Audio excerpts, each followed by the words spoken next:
Hello everyone. So this is the second lecture of the topic cycloalkanes, which is a very important topic in the syllabus of B Pharm third semester and also in other courses.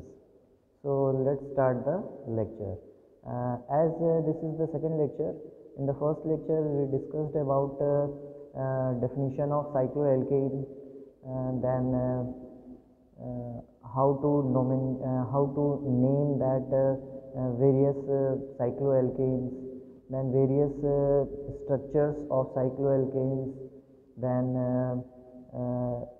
nomenclature rules for cycloalkanes. So we discussed all these points in first lecture of cycloalkane.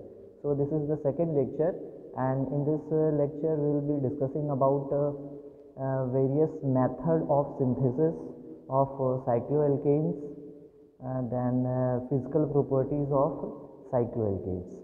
So let's start the lecture.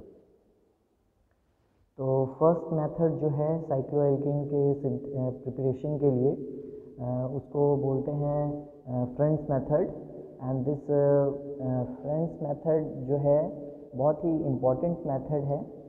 और इसमें एक चीज़ ध्यान देना है कि ये जो method है इसमें 3 मेंबर्ड साइक्लोएल्केन बनेंगे या फिर 4 मेंबर्ड साइक्लोएल्केन बनते हैं। इसमें 5 मेंबर्ड या उससे ज़्यादा मेंबर्ड साइक्लोएल्केन नहीं बन पाते हैं। और इसमें भी जो 3 मेंबर्ड साइक्लोएल्केन है उनका इल्ड ज़्यादा अच्छा आता है, और अगर 4 मेंबर्ड से ज़्यादा सिंथेसिस करने की कोशिश की जाएगी तो उसमें ओपन चेन एल्केन्स फॉर्म हो जाते हैं। तो देखते हैं कि ये फ्रेंड्स मेथड होता क्या है।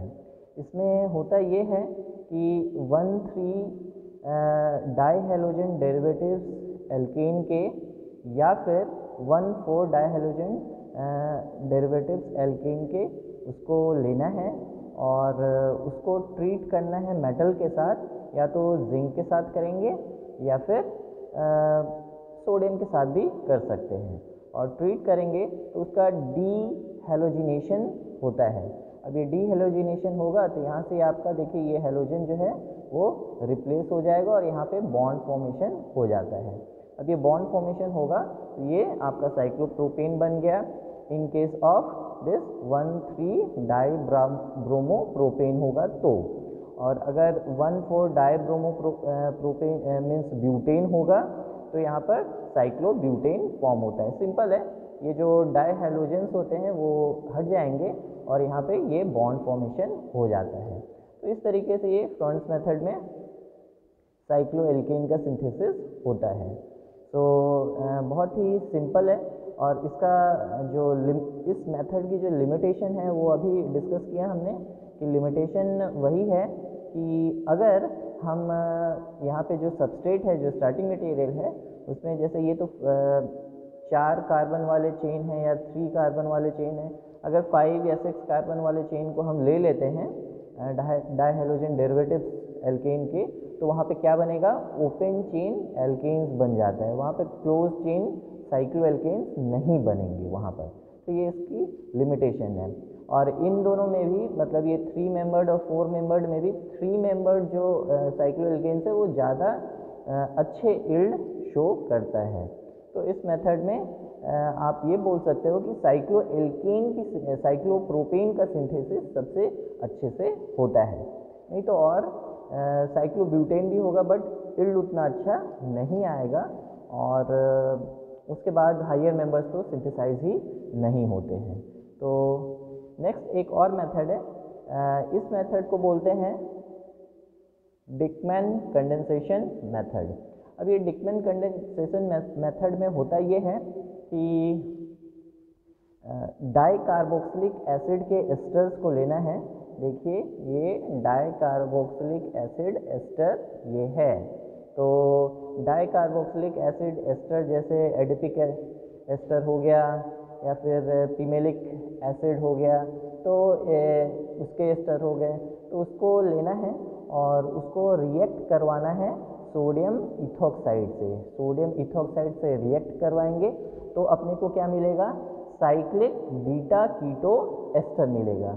ये देखिए, ये आपका साइक्लिक, देखिए ये साइक्लिक बीटा कीटो एस्टर है, तो ये फॉर्म हो जाता है।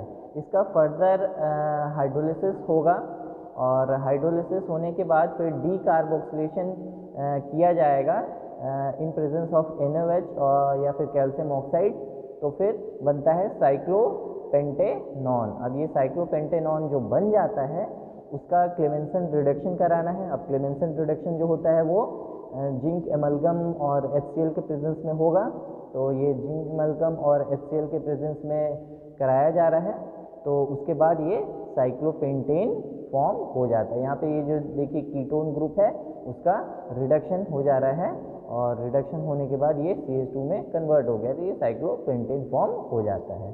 तो इसी को डिकमैन कंडेंसेशन बोलते हैं।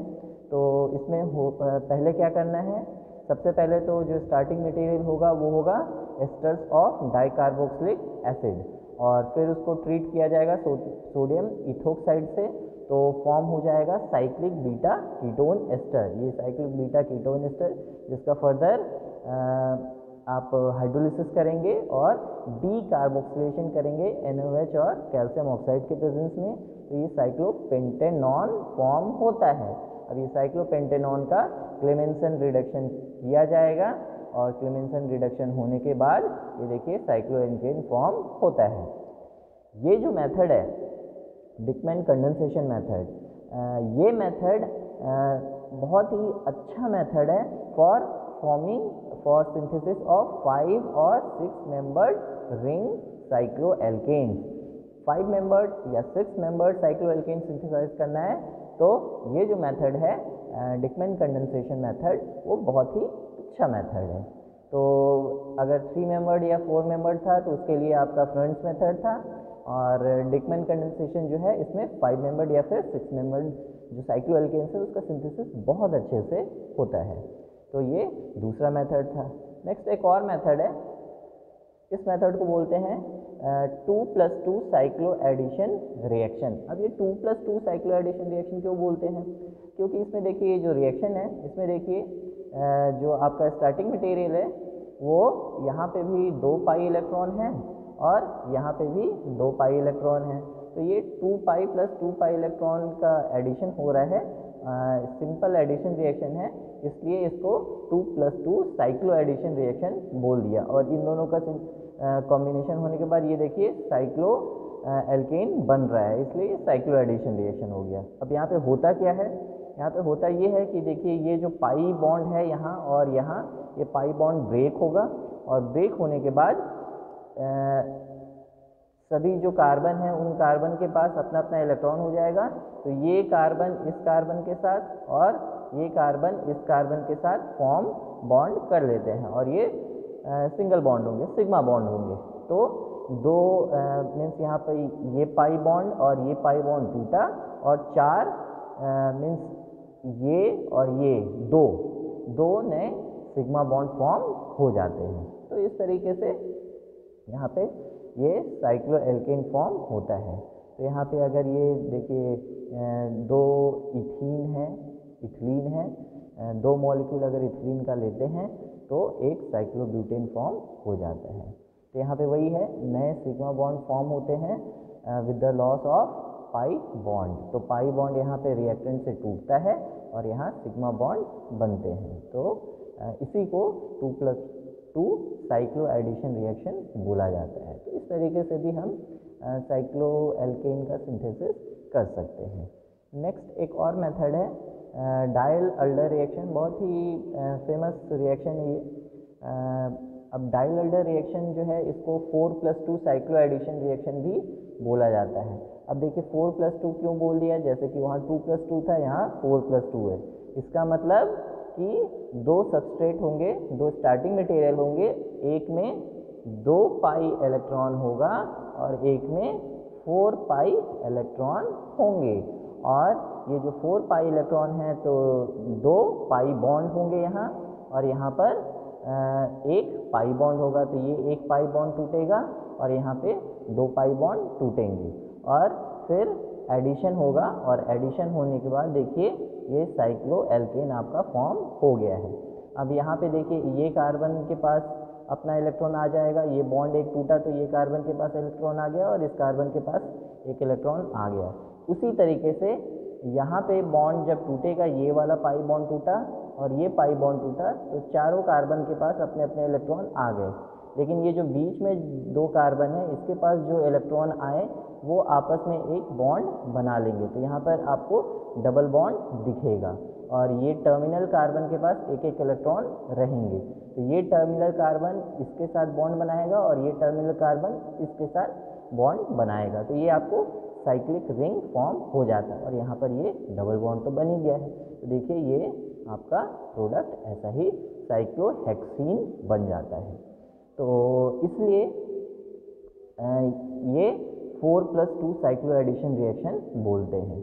यहाँ पर एडिशन ऑफ एल्कीन होता है जिसमें 2 पाई इलेक्ट्रॉन है विथ कॉन्जुगेटेड डाइन जिसमें 4 पाई इलेक्ट्रॉन्स होते हैं, तो वो कंबाइन होंगे और 6 मेंबर्ड रिंग सिस्टम बनाते होंगे। तो ये भी एक मेथड है सिंथेसिस का फॉर साइक्लो एडिशन, जिसमें देखिए 6 मेंबर्ड रिंग साइक्लोएल्केन बन रहा है। नेक्स्ट एक और मेथड है क्लेमेंसन रिडक्शन, ये भी बहुत फेमस रिएक्शन है। क्लेमेंसन रिडक्शन में क्या होता है, जो कीटोन डेरिवेटिव्स होते हैं उसको जिंक एमलगम और HCl के प्रेजेंस में उसका रिडक्शन होता है। तो यहाँ पर आपको साइक्लोकीटोन लेना है, तो साइक्लोकीटोन लिया जाएगा। साइक्लोकीटोन में ये जो कीटोन ग्रुप है इसका रिडक्शन होगा। अब ये CO ग्रुप जो है ये हट जाएगा और यहाँ पर ये O हट के H2 आ जाएगा, तो ये CH2 ग्रुप हो जाएगा। तो ये आपका साइक्लो एल्केन फॉर्म हो जाता है। सिंपल रिएक्शन है, साइक्लोकीटोन लेना है और साइक्लोकीटोन को आपको जिंक एमलगम और HCl के प्रेजेंस में रिडक्शन कराना है, तो आपको साइक्लोएल्केन फॉर्म होता है इसमें। तो इसको क्लेमेंसन रिडक्शन बोलते हैं। तो इस तरीके से भी हम साइक्लोएल्केन का सिंथेसिस कर सकते हैं। नेक्स्ट एक और मेथड है जिसको बोलते हैं उल्फ-किर्चनर रिडक्शन। अब इसमें होता ये है कि इसमें भी साइक्लिक कीटोन ही लेना है। देखिए ये साइक्लिक कीटोन ही लेना है इसमें, बट इसमें इसका क्लेमेंसन रिडक्शन नहीं कराना है। इसमें जो कैटलिस्ट यूज़ होता है वो हाइड्रोजीन यूज़ होता है। तो हाइड्रोजीन लेना है, हाइड्रोजीन के प्रेजेंस में रिएक्शन कराएंगे तो पहले हाइड्रोजोन बनेगा, यहाँ पे हाइड्रोजोन NH2 आ जाएगा।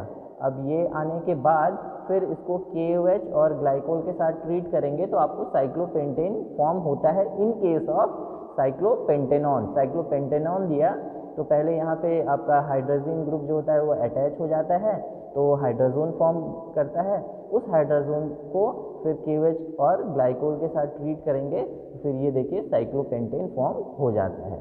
तो वही है, हाइड्रोजन फॉर्म होगा पहले, साइक्लिक कीटोन को हाइड्रोजन के साथ ट्रीट करने से हाइड्रोजन फॉर्म होता है और ये हाइड्रोजन को आप ट्रीट करोगे KOH और KOH जो कि ग्लाइकोल में है, तो फिर साइक्लोएल्केन फॉर्म हो जाता है। तो ये भी एक मेथड है जिसके थ्रू हम साइक्लोएल्केन फॉर्म कर सकते हैं। तो जैसा सबस्ट्रेट लोगे आप उतने ही मेंबर, जैसे 5 मेंबर लिया साइक्लो मीन्स जो कीटोन है, साइक्लिक कीटोन है, अगर 5 मेंबर्ड है तो आपका प्रोडक्ट भी 5 मेंबर्ड ही बनेगा, अगर 6 मेंबर्ड है तो 6 मेंबर्ड बनेगा। तो इस तरीके से हम साइक्लोएल्केन्स सिंथेसाइज कर सकते हैं। नेक्स्ट डिस्कस करेंगे हम लोग physical properties of cycloalkane. Physical properties जब हम साइक्लोएल्केन का देखते हैं तो जो साइक्लोएल्केन्स होते हैं वो ओपन चेन जो कंपाउंड है एल्केन्स, वो एल्केन्स की तरह ही दिखते हैं। अब एल्केन्स की तरह ही दिखेंगे भी, उनकी प्रॉपर्टीज़ भी ऑलमोस्ट उन्हीं की तरह होती है, बट कुछ डिफरेंसेस हैं, जैसे कि मेल्टिंग पॉइंट हो गया, बॉइलिंग पॉइंट हो गया, डेंसिटी हो गई, ये जो है वो एल्केन से थोड़ा ज़्यादा रहती है साइक्लोएल्केन के केस में एज़ कम्पेयर टू एल्केन्स। अब ऐसा इसलिए भी है क्योंकि जैसे साइक्लोएल्केन जो होगा वो क्लोज रिंग सिस्टम है, तो कम स्पेस लेता है, तो आप अंदर में रिंग जो एटम्स हैं वो पास में बहुत ज़्यादा रहते हैं तो इंट्रामोलिकुलर फोर्सेस ज़्यादा रहेंगे यहाँ पर, इसलिए उनका मेल्टिंग पॉइंट, बॉइलिंग पॉइंट और डेंसिटी जो है वो ज़्यादा रहता है। तो ये एक डिफरेंसेस है एल्केन से, ओपन चेन एल्केन से। उसके बाद जो पहले दो मेंबर्ड रहते हैं साइक्लो एल्केन के, तो पहला मेंबर्ड है साइक्लो प्रोपेन, फिर साइक्लोब्यूटेन। तो इस साइक्लोप्रोपेन और साइक्लोब्यूटेन जो है वो गैसेस स्टेट में रहते हैं, और उसके बाद साइक्लोपेंटेन से आगे हायर मेंबर जो है वो लिक्विड स्टेट में रहते हैं।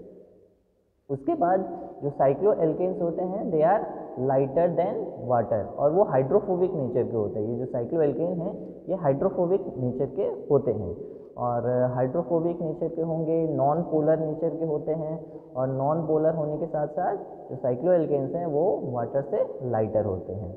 अब ये हाइड्रोफोबिक है मतलब वाटर में इनसॉल्युबल होगा, तो जो साइक्लो एल्केन है they are insoluble in water.